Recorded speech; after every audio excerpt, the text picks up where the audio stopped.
এটা হচ্ছে আমার জনু আর গব্বরের খাবার।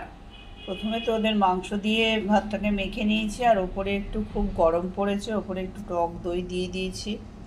ওরা বসেই আছে খাওয়ার জন্য। টক দইটা দিয়ে মেখে দেবো। যা গরম পড়েছে, ঠান্ডা জল দিচ্ছি, আর মাংস সেদ্ধ দিয়ে ভাতটা মেখে নিয়েছি প্রথমে। আর এই যে আমার পুচু বাবুর খাবার। আর ও ও তো খেতেই চাইছে না, মানে ওরা তো তবু খেয়ে নেয় যেহেতু স্ট্রিট ডগ। আর আমার পুজুবাবু তো একদম খাবার খেতেই চায় না, ওই জন্যে ওর মাংসটা ওকে আলাদা করে দিই, কেননা ও পুরো ভাতটা হয়তো খাবেই না, ওই জন্য ওকে মাংসটা আলাদা করে ও খাবে।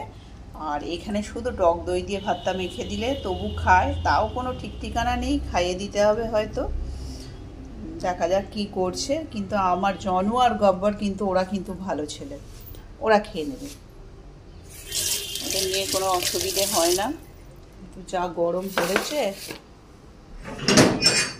ও জানো, জানো গব্বর, এরা আমার খুব ভালো ছেলে, কে নেয়, বদমাইশি করে না। কিন্তু জনু খুব বদমাইশি, এই আমার পুচু বাবু খুব বদমাইশি করে না।